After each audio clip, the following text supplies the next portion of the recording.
Halo Fitness Mania, selamat datang kembali di YouTube channel Coach Halim Chiang. Kali ini saya akan membahas tentang panduan workout di gym. Panduan dalam arti apa? Mempersiapkan diri tahap demi tahap saat kita memulai latihan dalam gym, ya terutama latihan beban. Yang pertama adalah lakukan setidaknya 2 set pertama minimal di gerakan pertama. Jadi ini adalah hal yang paling minimum yang perlu fitness mania lakukan. 2 set pemanasan di gerakan pertama yang menjadi target kita.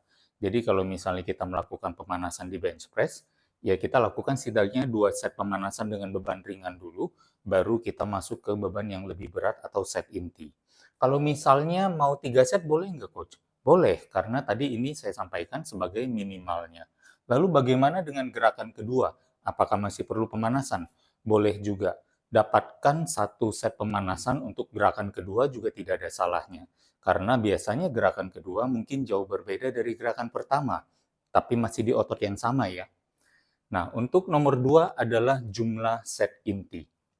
Jumlah set inti untuk otot kecil biasanya 6-9 set inti. Untuk otot besar biasanya 9-12 set inti. Tapi kalau misalnya saya lagi nggak enak badan atau saya lagi kurang tidur atau bahkan saya berasa lemes, saya boleh nggak untuk mendapatkan set yang lebih sedikit lagi? Tentu boleh, ya tidak ada masalah. Tapi bagaimana dengan kalau misalnya mau set kebanyakan? Hati-hati juga, biasanya set terlalu banyak membuat kita memiliki mentality mau save energy untuk set selanjutnya. Jadi kita juga perlu keseimbangan antara memberikan volume atau jumlah set yang tepat, tetapi dengan mentalitas going all out. Karena kalau kebanyakan set, istirahatnya jadi kepanjangan, akhirnya durasi latihannya, workoutnya juga menjadi lebih lama, which is not ideal. Ya. Nah, kalau kita mau breakdown lagi, misalnya otot kecil, mau melakukan satu gerakan aja boleh nggak, Coach? Boleh. Satu gerakan berarti 6 set, 7 set, 8 set, atau 9 set. Atau kalau dua gerakan, berarti misalnya kalau mau di breakdown, gerakan pertama 4 set, gerakan kedua 3 set. Boleh juga ya. Dan 3 gerakan juga boleh. Ya demikian juga dengan otot besar. At least setidaknya konsepnya adalah totalnya kalau mau 1, 2, atau 3 gerakan pun totalnya masih tetap di antara 9-12 set inti.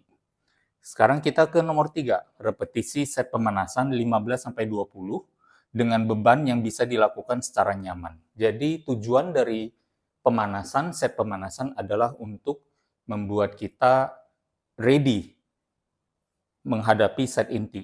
Bukan set pemanasan untuk menghabiskan tenaga kita sehingga set intinya kita kedodoran. Ya. Dan yang nomor 4 sekarang, beban set inti adalah antara 6-12. Untuk pemula, menggunakan beban yang cukup untuk sampai pada gagal positif. Gagal positif seperti yang kalau Fitness Mania sudah mengikuti video sebelumnya tentang fase positif dan negatif dari gerakan push dan pull, maka Fitness Mania akan tahu bahwa gagal positif artinya tidak mampu lagi melakukan satu gerakan positif pun. Jadi kita sudah stuck dan habis, ya. Sementara untuk yang advance atau yang sudah lebih lanjutan, boleh melebihi gagal positif sampai ke gagal negatif. Gagal negatif artinya apa? Sampai kita setelah positif tidak mampu lakukan, maka negatifnya pun kita masih bisa dan kita ulangi terus-menerus. Dan untuk hal itu, kita memerlukan seorang yang namanya training partner atau spotter. Ya, di sini ada spotter nomor 6, nanti saya jelaskan lagi. Jadi, kita bisa melakukan sampai gagal negatif, kita dibantu push positifnya, karena positif juga sudah tidak mampu, kita lakukan negatifnya saja sampai kita tidak mampu melakukan negatif. Dan dibantu lagi push kali sampai kita melakukan gagal statis, itu juga boleh. Dan di luar ini pun, Fitness Mania masih memiliki teknik-teknik intensitas lain yang nanti saya akan jelaskan di episode selanjutnya. Kemudian definisi kata gagal itu sendiri. Ya, kata gagal adalah artinya kita sudah tidak mampu melakukan satu lagi dengan kemampuan diri sendiri. Nah, di sini tadi sudah saya jelaskan cukup banyak tentang definisi dari gagal positif, gagal negatif, maupun gagal statis. Training partner atau spotter memang diperlukan apabila Anda berlatih membutuhkan atau mencari gagal negatif ataupun gagal statis. Kalau saya misalnya berlatih banyakkan dengan diri saya sendiri, saya tidak menggunakan partner, maka saya harus menggunakan teknik intensitas lain yang nanti akan saya jelaskan ya di episode mendatang, di video yang lain.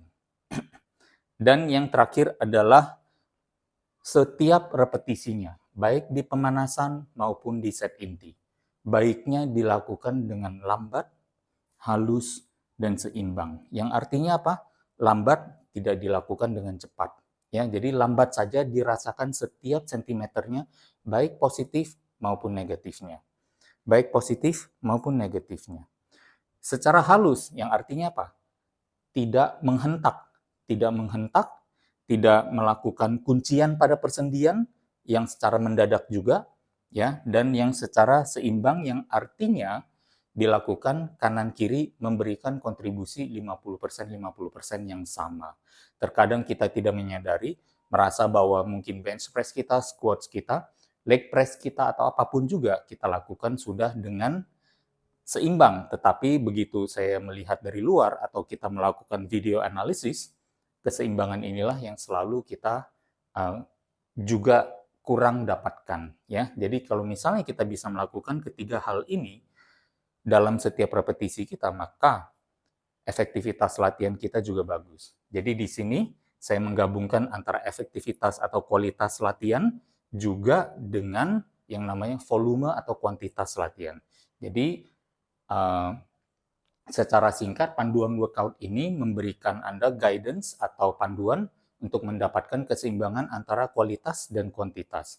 Semoga bermanfaat adanya. Terima kasih sudah menonton sampai sekarang. Kita bertemu lagi di episode mendatang.